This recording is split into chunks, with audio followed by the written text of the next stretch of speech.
안녕하세요. 비뇨기학과 전문의 이동민입니다. 요로결석 치료를 앞두고 걱정하시는 분들이 많으실 텐데요. 오늘은 체외충격파 수술에 대해 자주 묻는 질문들을 쉽게 설명드리겠습니다. 네, 통증은 개인차가 있습니다만 대부분 고무줄로 튕기는 듯한 따끔함이나 옆구리가 뻐근한 정도로 느끼십니다. 통증이 심하면 충격파의 강도와 간격을 조절할 수 있으니 참지 말고 바로 말씀해 주시면 됩니다. 체외충격파 세석술은 대부분 입원 없이 외래에서 시행 가능하고요. 당일 귀가가 가능합니다. 시술 후 잠시 안정을 취하면서 통증이나 어지러움 여부를 확인하고 특별한 문제가 없으면 집에 가실 수 있습니다. 네, 시술 시간은 보통 3-40분 정도입니다. 환복하시고 또 시술 후 회복 시간까지 포함해서 병원에는 대략 1-2시간 정도 머물게 됩니다. 마취 없이 진행하기 때문에 특별히 금식하실 필요는 없습니다. 평소처럼 식사하셔도 무방하고요. 복용 중인 혈압약이나 당뇨약이 있다면 그대로 드시면 됩니다. 단 혈전영해제나 항응고제는 출혈 위험을 높일 수 있으니 사전에 반드시 의료진에게 말씀해 주세요.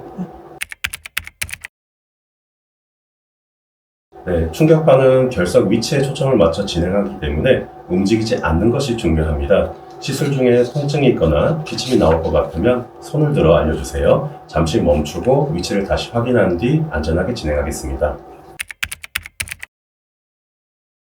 한 번에 결석이 잘 부서져 배출되는 경우도 있습니다. 하지만 결석의 크기나 강도 그리고 위치에 따라서는 2-3회 이상 반복 치료가 필요할 수 있습니다. 시술 당일 결석이 모두 배출되었는지 정확히 판단하기는 어렵습니다. 깨진 조각이 소변으로 빠져나가는데 시간이 걸리기 때문에요. 보통 한 일주일 전으로 엑스레이 등을 통해서 남은 결석을 확인하고 있습니다. 보통 결석 상태나 환자분의 몸 상태를 보면서 약 일주일 간격으로 평가를 하고 있습니다. 대개 2-3회 정도 시행해 볼 수 있지만 그래도 충분히 깨지지 않거나 남은 결석이 많다면 내시경 수술과 같은 다른 치료를 고려할 수 있습니다.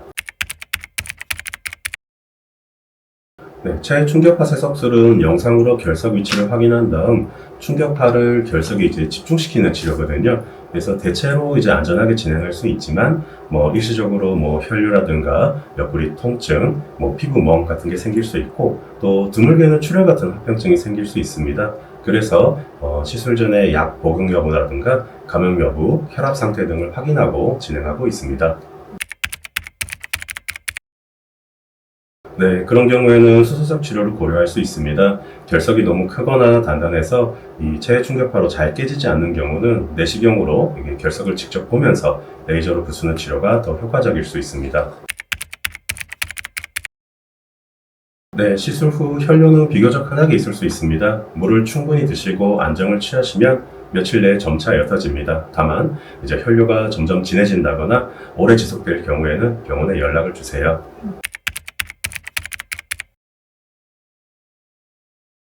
충격파가 지나간 부위가 뻐근하거나 또는 멍이 든 것처럼 느껴질 수 있지만 대부분 며칠 내로 자연스럽게 호전이 됩니다. 만약에 불편감이 있으시다면 쉬면서 처방받은 진통제를 복용하시고요. 피부에 상처나 물집이 없다면 온찜질이나 일반 파스를 사용해 볼 수 있습니다. 네, 이거는 정말 자주 듣는 질문인데요. 이 깨진 결석 조각이 내려오면서 따끔하거나 또는 아랫배나 옆구리 쪽에 뻐근할 수 있습니다. 대부분 조절 가능한 정도이지만 이전처럼 심한 통증이 다시 오거나 진통제로도 조절되지 않는다면 이 결석 조각이 요관을 막았을 수 있습니다.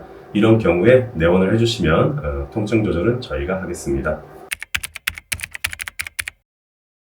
보이는 경우도 있고 또 너무 작아서 못 보고 지나가는 경우도 있습니다. 보인다면 모래알이나 또 작은 조각처럼 보일 수 있습니다. 종이컵에 소변을 받아서 직접 확인해 보시는 환자분들도 많이 계십니다. 네, 이 부분은 제가 좀 강조를 해야 될 것 같습니다. 38도 이상의 열이 난다거나 오한 그리고 심한 옆구리 통증 같은 게 있다면 즉시 병원으로 오셔야 합니다. 깨진 결석 조각이 요관을 막은 상태에서 요로 감염이 동반될 경우 항생제 치료 단독으로는 호전이 좀 더딜 수 있습니다. 그리고 심한 경우에는 폐활증으로도 진행할 수 있습니다. 그래서 이런 경우 빠른 검사나 처치가 필요하다는 거 꼭 기억하십시오. 통증이나 어지러움이 없다면 가벼운 일상생활은 가능합니다. 하지만 시술 당일은 가능하면 휴식을 권하고요. 특히 병원에서 진정제나 강한 진통제를 맞으셨다면 당일 운전은 하지 않는 것이 안전하겠습니다. 맥주는 결석치료법이 아닙니다. 일시적으로 소변이 늘어나는 것처럼 보이지만 이후 탈수가 생기면 오히려 소변이 더 농축이 되죠. 결석 배출과 재발 예방에는 맥주보다는 물을 충분히 드시는 것이 좋습니다. 네, 일반적으로 하루 2리터 이상 수분 섭취를 권합니다. 단, 심장질환이나 신장질환으로 수분 제한이 필요하신 분은 의료진과 상의해 조절을 하셔야 합니다.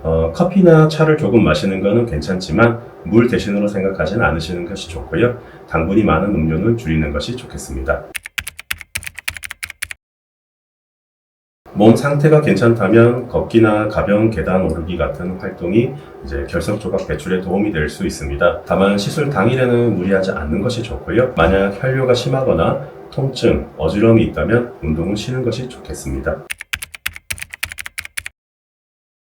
아주 작은 결석은 저절로 빠지는 경우도 있습니다. 하지만 통증이 없다고 결석이 완전히 없어진 것은 아닙니다. 결석이 남아 소변기를 막으면 심기능 저하나 감염으로 이어질 수 있기 때문에 병원에서 확인받으시는 것이 중요합니다. 오늘 설명이 체외 충격파세 수술에 대한 궁금증을 푸는 데 도움이 되었으면 좋겠습니다. 결석의 크기, 위치, 그리고 환자분의 상태에 따라 치료법은 달라질 수 있습니다. 통증이 있거나 결석이 의심된다면 참지 마시고 비뇨의학과에서 정확한 진료를 받으시길 바라겠습니다. 경청해 주셔서 감사합니다.